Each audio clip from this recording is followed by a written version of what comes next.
Good day, engineers. So today we are going to discuss the continuation of our chapter 3, which is the introduction to probability. But in this lecture video, we are going to tackle about the rules of probability. So we have different rules in probability. So first one is the multiplication rule or the add rule.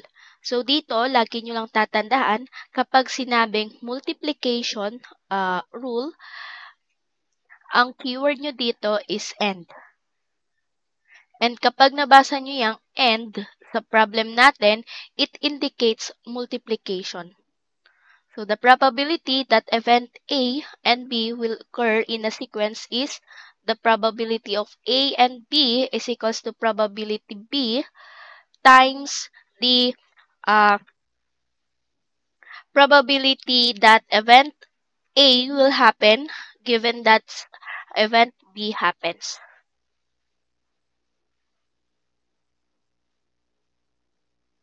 So, in Bayes' theorem, so meron tayo ditong,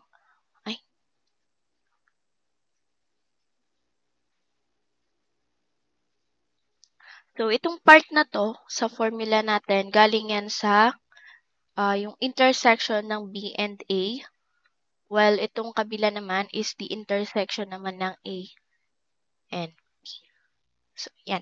So, if the event A and B are independent, then the rule can be simplified to probability that event B will happen times the probability that event A will happen. So, ipag-multiply lang natin sila. So, in sets, the notation is the probability of A intersect B is equals to, so yung parang kaninang formula lang, alam nyo naman na kung paano natin kunin yung intersection ng A and B. So, itong part na to, di ba na-discuss na natin to sa previous chapters? Then, kung ano yung pagkakapareho nila. Okay?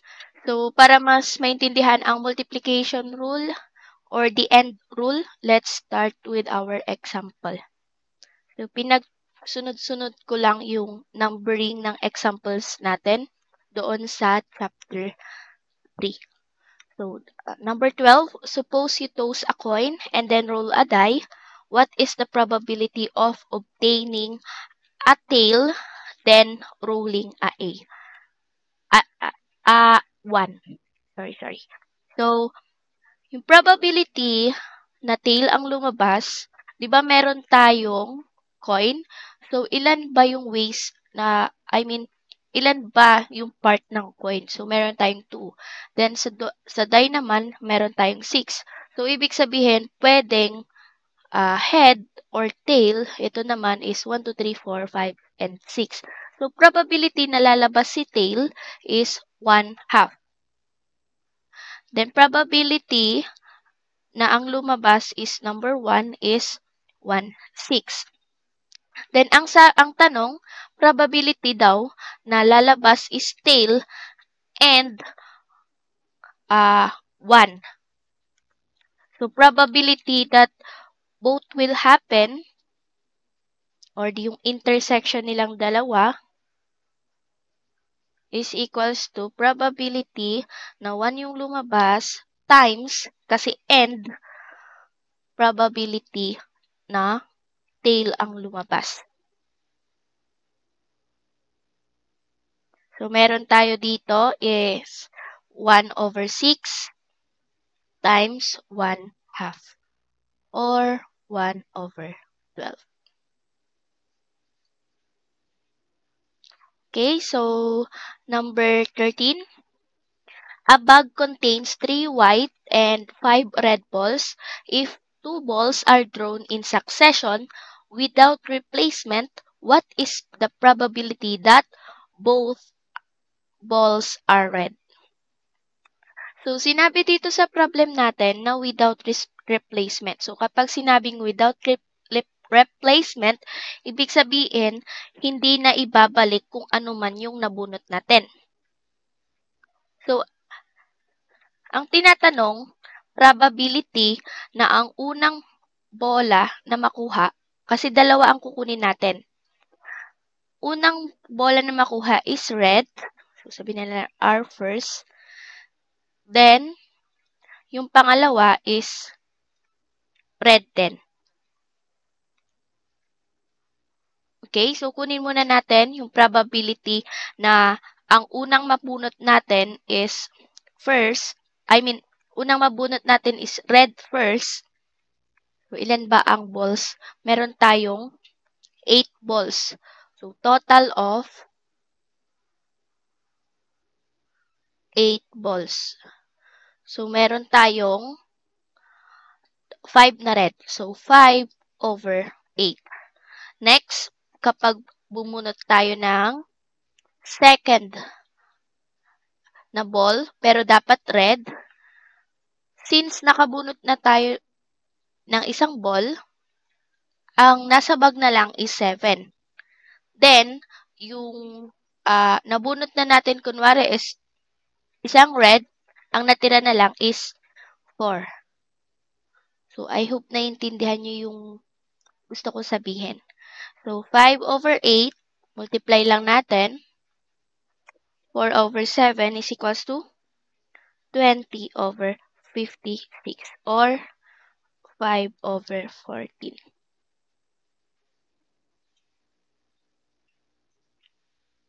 Okay, so letter B. Ang tanong naman dito, both are white. So parang same lang kanina. Meron tayong white na first, then white na second. So kunin natin, ang probability na mabunot natin na una is white. So meron tayong tatlong white over 8 na ball. Then probability ng second white is dalawang balls na lang na white over 7 na balls na lang na natira sa bag. So, 3 over 8 times 2 over 7. 6 over 56 or 3 over 28.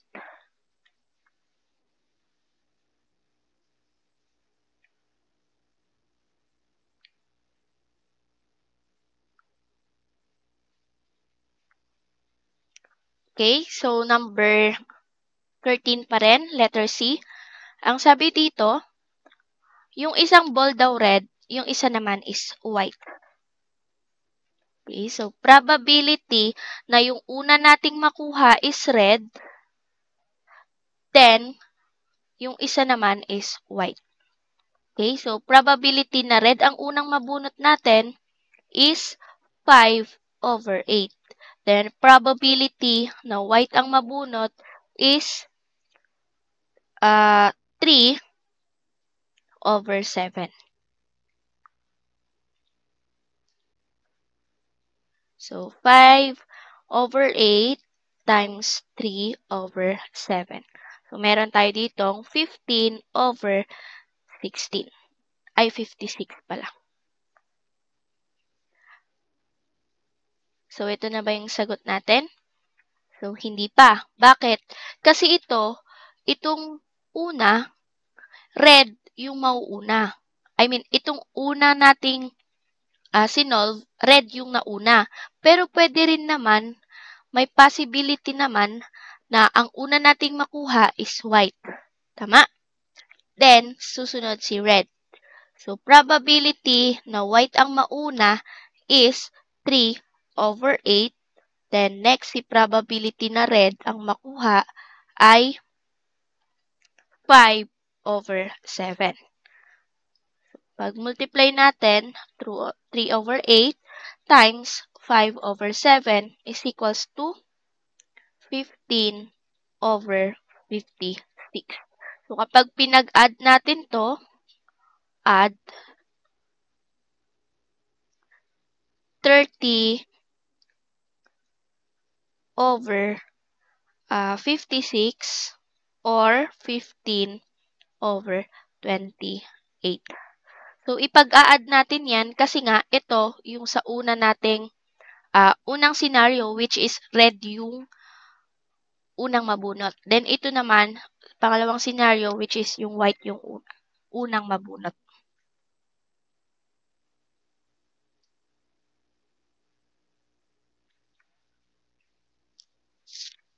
Okay, so next is letter D. Ang sabi, both have the same color. So, yung unang ball natin,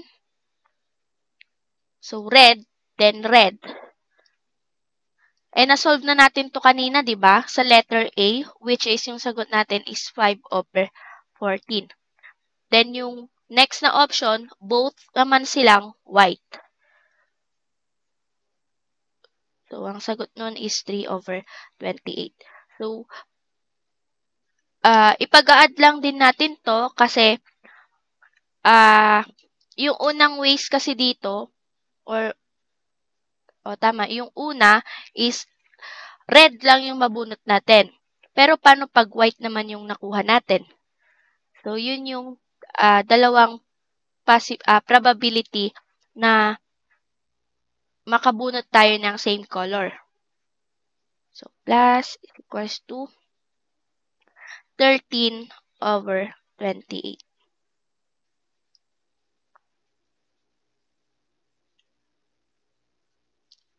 Ang pinagkaiba kasi dun sa letter A, ang sinabi, ang mabubunot natin, dalawang red na agad. Pero ito, sinabi lang naman na both have the same color. Malay ba natin kung yung same color na yan is mauuna si red or si white? Diba? Hindi natin alam. So, kaya pinag-a-add natin yung probability nung dalawa. Okay, so next is number 14. A box contains 6 white balls and 4 black balls. If 2 balls are drawn in succession, what is the probability that both are black if the first ball is replaced before the second is drawn? Ano ibig sabihin nito?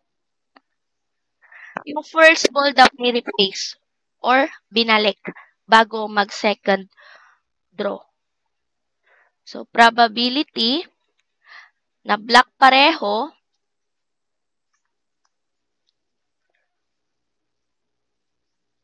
is 4/10. Then, binalik naman, so 4/10 pa rin. Equal 16/100 or 4/25. So, paano kapag ang tinanong naman, iba na to ibang problem na to. Paano pag tinanong na both are white?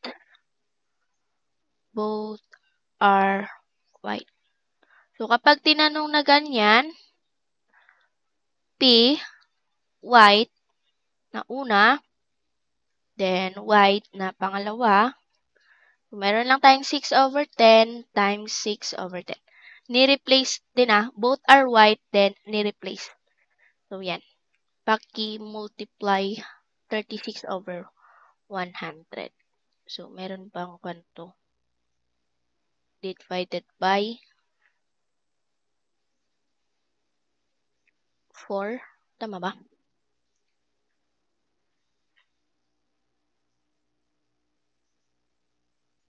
Wala akong calculator dito.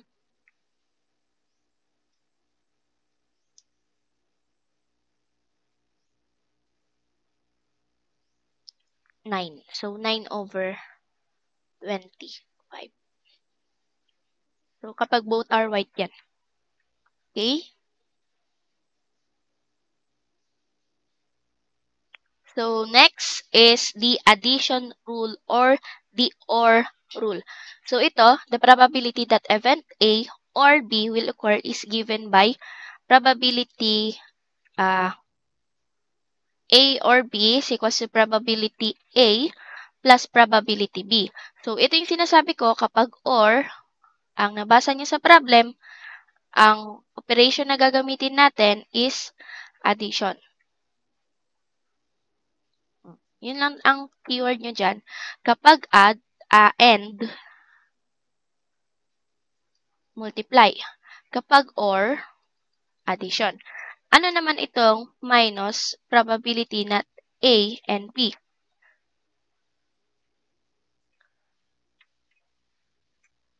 So, yung part na yan, ima-minus natin kapag nangyari na siya sa A or, wait lang. Ano ba yung P, A, and B?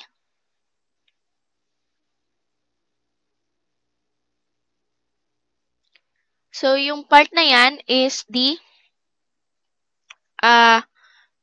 yung parang sa base theorem kanina, which is ito is probability na mangyari si B times probability na mangyari si A. Ito kasi yung intersection na nung dalawa. Kumbaga, nangyari na siya dito sa A, then sa B. So, ima-minus na lang natin siya. Mamaya mas may papakita pa kasi sa example yan.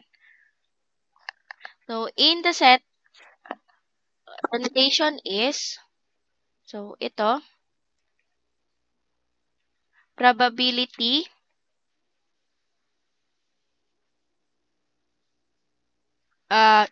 yung union ng A and B is equals to probability ng A plus probability ng B minus the intersection nung dalawa. So, kumbaga ito,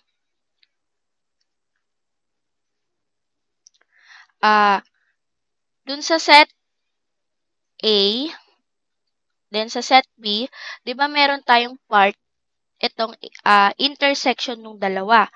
Kumbaga, dun sa formula natin, ima-minus na natin kung ano yung nandito sa intersection na part.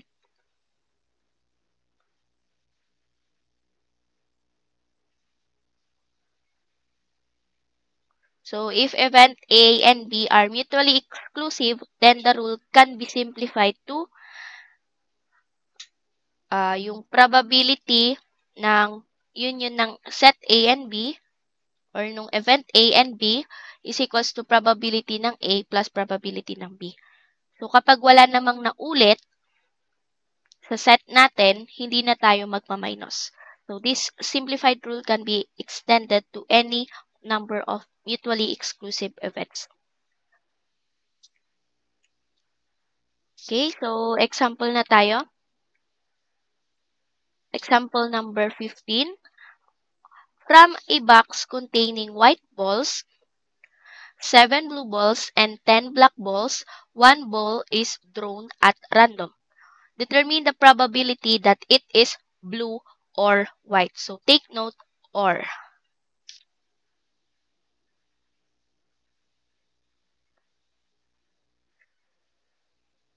So, yung probability ng white ball sa box natin ay 5 over, so 5 plus 7 plus 10, 22. So, probability naman na blue balls is 7 over 22. Then, probability na black balls ay 10 over 22. Ang tinatanong, probability daw na white balls or blue balls. So, yan yung probability na isa sa kanila ay mangyari. So, i-add lang natin 5 or sulat ko na lang muna. Probability white plus probability ng blue. So, 5 over 22 plus 7 over 22. Or 12 over 22 kapag na-simplify, 6 over 11.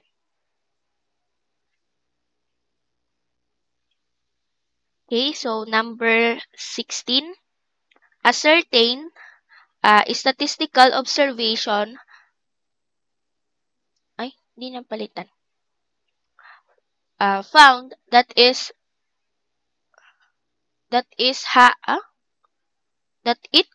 has a probability of failing once to 0.422, twice equal to 0.141, thrice equal to 0.016. So, determine the probability that it will fall once or thrice. So, sulat natin, probability na mag-fail once, probability na mag-fail twice, probability na mag-fail thrice. So, meron tayo dito, 0.422, 0.141, then 0.016. So, probability daw na mag-fail ng once or fail ng thrice. So, parang P F1 plus P F3. So, meron tayo ditong 0.422 plus 0.016. So, equal yan sa 0.438.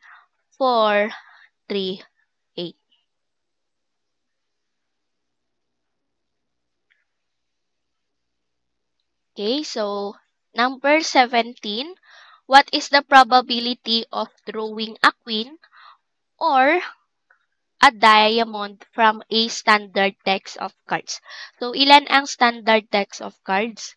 We have 52 cards. So, kapag ang probability na queen ang makuha natin, ilan ba ang queen? So, meron tayong diamond, heart, yung flower, kung alam mo yung tawag sa flower, clover. Tapos yung spade. Pangit naman yung drawing ko.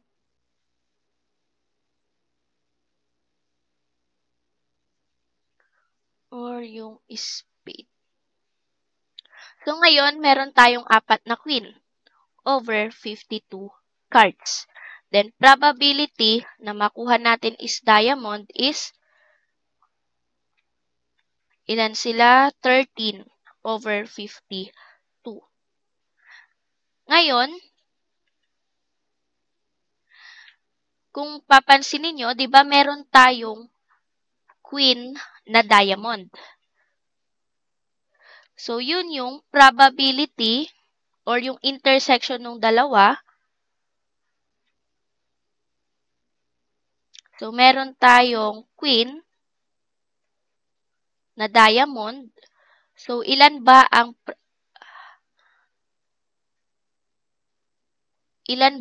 queen sa diamond? Meron tayong 1 over 13 times ilan ang diamond sa isang deck ng cards? 13 over 52. So, kapag pinag-multiply natin yan, meron tayong 1 over 52, which is true naman. Kasi sa isang deck of cards, isa lang over 52 ang queen na diamond. So, bakit natin sinama yan? Kasi nga, dito, nakasama pa si queen na diamond. Then, dito, nakasama din si queen na diamond. Kumbaga, ima-minus lang natin siya. So, probability na queen diamond equals to ito yung probability queen plus probability na diamond minus probability na queen na diamond.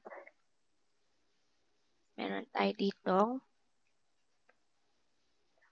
4 over 52 plus 13 over 52 minus 1 over 52. So, ang sagot natin dito is 16 over 52 or 4 over 13. Okay, so next. On a TV quiz show, a contestant is asked to pick an integer at random from the first 100 consecutive positive integer. That is the integers from 1 to 100. If the number picked is divisible by 9 or 12, the contestant will win a free trip to Boracay. So, what is the probability that the contestant will win the trip? So, una, isulat muna natin yung set A, which is numbers na divisible by 9. So, 9, 18, 27, 36, 45, 54, 63, 72, 81, 90, then 99. Then sa set B naman, yung yung mga divisible by 12. So we have 12, 24, 36, 48, 60, 72, 84, then 96. So, ang probability na divisible by 9, so bilangin nyo lang, meron tayong 1, 2, 3, 4, 5, 6, 7, 8, 9, 10, 11. So, meron tayong 11 numbers over 100. Kasi 100 yung pinagpipilian natin. Then, probability na it is divisible by 12 is equals to, so 1, 2, 3, 4, 5, 6, 7, 8. 8 over 100. So, ngayon, meron tayo dito yung intersection kasi meron tayong naulit which is si 36 then si 72. Nakita nyo? So, meron tayong divisible by 9 intersect divisible by 12 equals to 2 over 100. Ito yung part na ima-minus natin. Kasi nga, naibilang natin siya dito at dito. Kaya, ang gagawin natin, ima-minus natin siya. So, sana naintindihan nyo na yung part na yon sa example na ito.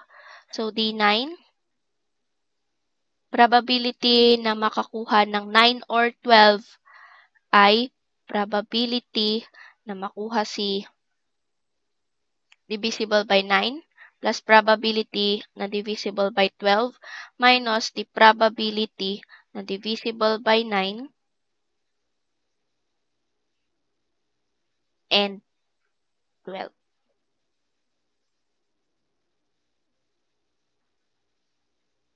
So we have 11 over 100 plus 8 over 100 minus 2 over 100. So P D9 is equals to 17 over 100.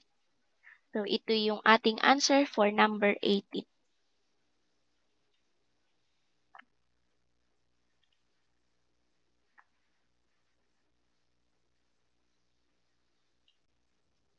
Okay, so last topic is the probability for complementary events. So, the complementary of event A is the event not A. So, kapag sinabi nating complementary of event A, hindi yun yung event A. So, event not A is usually denoted as A prime or A raised to C dapat. So, ano ibig sabihin nung binasa natin? Kapag kukunin mo si event A, for example ito, ang complementary event niya is itong nasa labas. Nagets nyo? For example, meron tayong, ito na lang, tawag dito, itong example na lang natin dito, formula. Kasi diba sinabi niya dati na ang probability na mag-happen si P and the probability na mag-fail is equals to 1. So, ito yung 1 na yon. Kumbaga, kukunin natin yung probability na, probability na okay siya. Since hindi, mahihirapan tayong i-measure, for example, yung probability na okay siya, ang gagawin na lang natin is 1 minus yung probability na hindi siya okay. So, ang kukunin natin dito, si probability na hindi siya okay. Then, ima-minus lang natin siya sa 1. Okay, so simulan natin sa example. Meron tayo ditong 2 dice daw. So what is the probability that the two scores are different?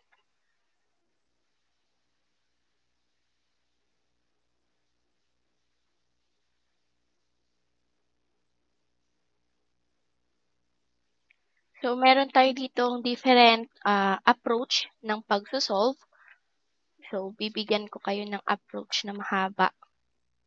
So sabi, tinatanong yung probability na yung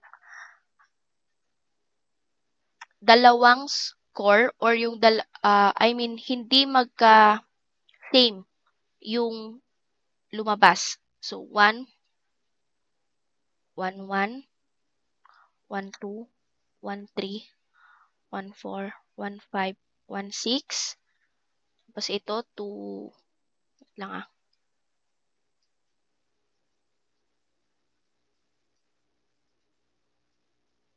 Ito, 3.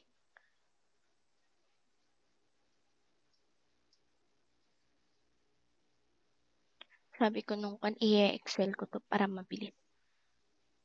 Kalimutan ko.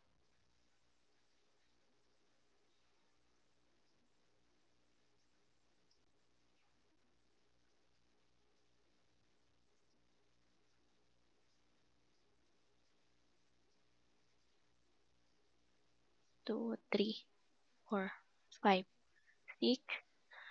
2, 3, 4, 5, 6. 2, 3, 4, 5, 6. Since ang tinatanong is yung probability na magkaiba yung lalabas sa dice, so bibilangin natin yung magkaiba yung lumabas. So meron tayo dito, i-cross out na lang muna natin itong same. So ito yung mga yan. Since alam naman natin na ang total possible ways kapag nag-roll ka ng dalawang dice ay 36, so over 36 na yan, then ilan yung ating inalis? So meron 1, 2, 3, 4, 5, 6. So 30 na lang yung natira. So 30 over 36. Kapag sinimplify natin yan, magiging 5 over 6. So, meron tayong isa pang approach, which is yung probability ay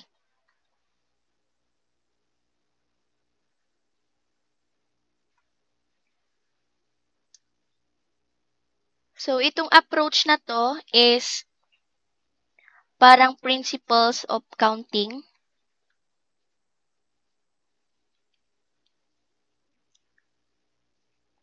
times probability. So, si A dito, yun yung unang die. Kapag nag-roll tayo, ang possible ways pa is 6.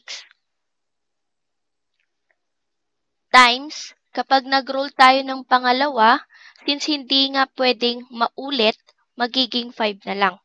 So, 30. Then, yung total possible ways is over 36.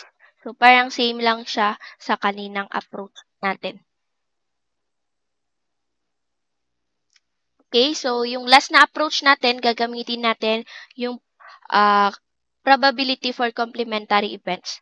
Which is yung sabi ko kanina, yung probability na mangyayari siya is equals to 1 minus probability na hindi siya mangyari. Since ang kinukuha natin, ito, is yung probability na two scores are different, ang complementary event niya ay magkapareho. So, nagets nyo yun? So, 1 minus, balikan natin dito, yung ating to. Ang probability na may parehong lumabas is 6 over 36. So, yun yung complementary event ng hinahanap. So, 6 over 36. So, that is 30 over 36 or 5 over 6. So, yan yung ating answer for number 19. Okay? So, number 20,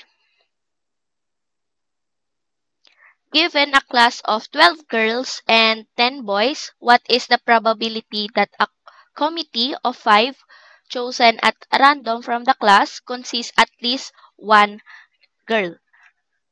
So, yung pinapahanap na sa atin, probability at least one girl. So, kapag sinalpak natin yan sa formula, 1 minus yung probability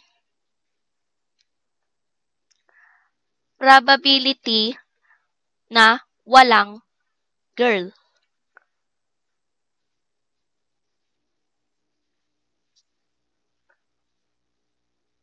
So, ilan lahat ang nasa class? 22. So, 22 sila. So, 1 minus yung probability na unang mapili is boy is 10 over 22. Then, probability ulit na lalaki sa pangalawa, 9 over 21 na lang pala. 21. Then, 8 over 20. Then, 7 over 19. Then, 6 over 18. So, kapag kinalky nyo yan, dapat ang lalabas dyan is 0.99043.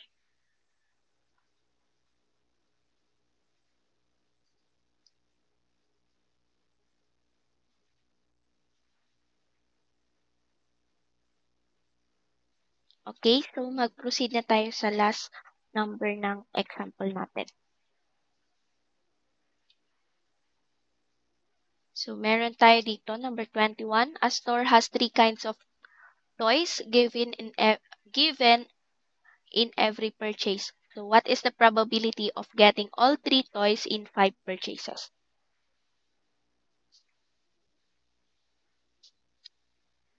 So, dito, meron tayong the probability na makuha natin lahat ng tatlong toys. Equals to 1 minus yung complementary event niya, which is, ang makuha lang natin na toy is isa or dalawang toy. So, probability na isa lang ang makuha nating toy is equal to 5, choose 5, 3, choose 1. So, paano nangyari yan? So, let's say there are toys A, B, and C. So, 5 out of 5 purchases nakuha mo. So, dun sa 5 na purchase mo, may nakuha kang 5 na toys. So, 5, choose 5. Then, sa itong pangalawa naman, since gusto mong makuha yung tatlong toys, isa lang yung nakuha mong toy. Kumbaga, isang klase lang ng toy yung nakuha mo. Kaya, 3, choose 1. Which is tama naman kasi yun yung kinukuha natin. Yung probability lang na makakuha tayo ng 1 toy.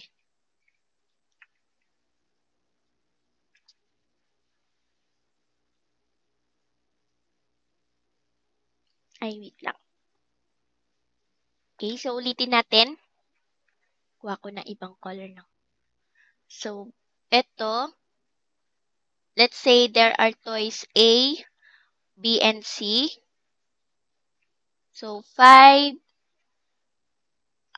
out of 5 purchases. Ito yon.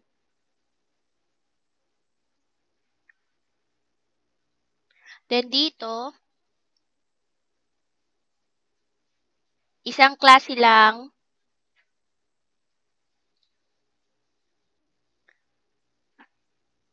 yung toy na nakuha mo. Ang toy. Ang toy na nakuha mo. Kumbaga, out of 5 na laruan, isa lang yung nakuha mo. Huh?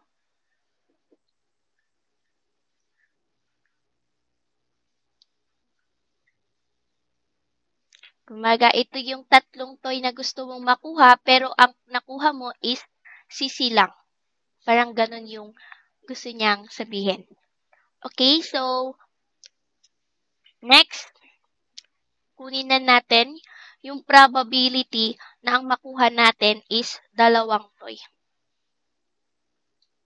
Check ko lang baka di na nagre-record.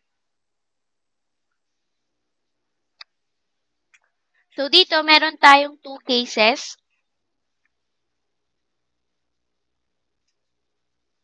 So, 2 cases. So, yung una, probability na ang makuha nating toy A is 3, then,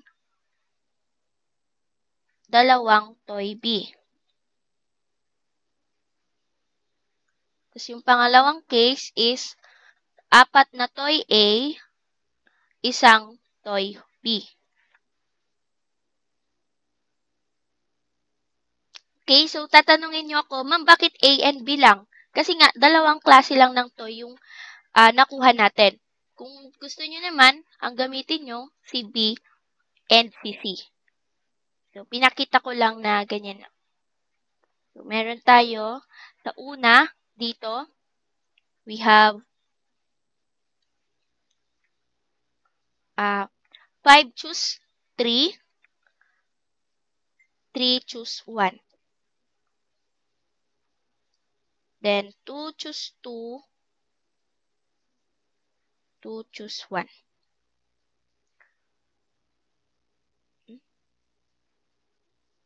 So, ito, 3 out of 5 purchases, you get, wait lang. Ang gulo kasi ng solution ko, guys. Okay, ulitin ko na lang. So, ito, 5 choose 3. So, 3 out of 5 purchases. Tatlo yung nakuha mong toy A. Then, sa dito, you get 1 toy out of 3 toys. Itong 3 choose 1. Then, next, 2 out of 2 remaining purchases. Since meron na tayong nakuhang 3, since 5 yung ating purchases, so, dalawa na lang yung natira. So, 2 choose 2.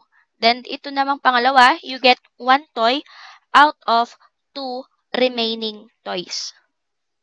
Gawin na natin sa pangalawa. Parang same din. 5 choose 4. Then, 3 choose 1. Then, yung natira, 1 choose 1. Then, 2 choose 1. So, parang same lang din. This one is 4 out of 5 purchases.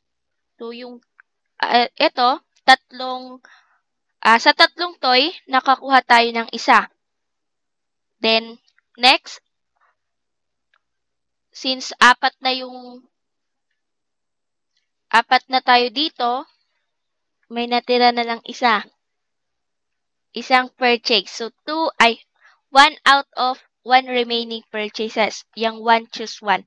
Then, you get 1 toy out of 2 remaining toys. Dito sa may 2 choose 1. So, ito pala hindi natin na equals. Equals 3. Then, ito ay 60. Ito ay 30. So, pag pinag-add nyo itong dalawa, 90.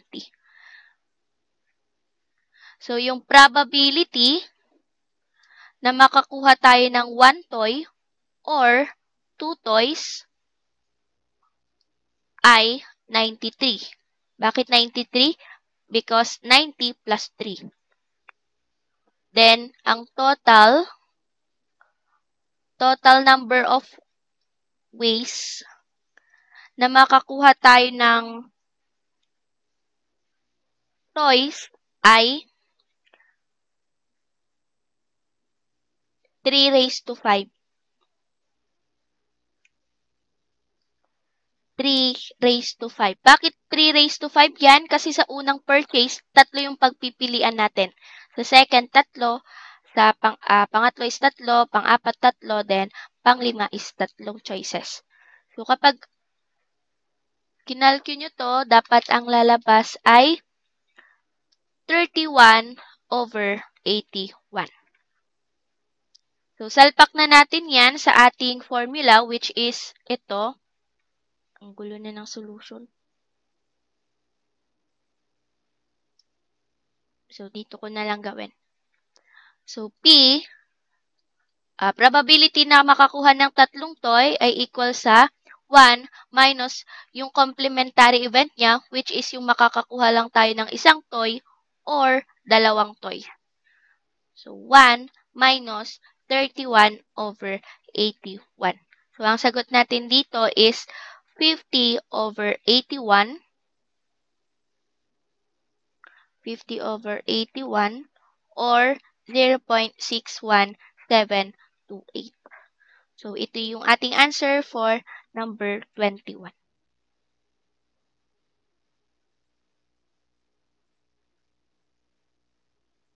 Okay, so yan na yung ating last na example for complementary events. And yan na din yung last topic natin sa probability. So, thank you for watching, guys. Please comment and watching your name and your section. If may questions kayo, mag-ask lang kayo sa DC natin. So, thank you guys. Bye.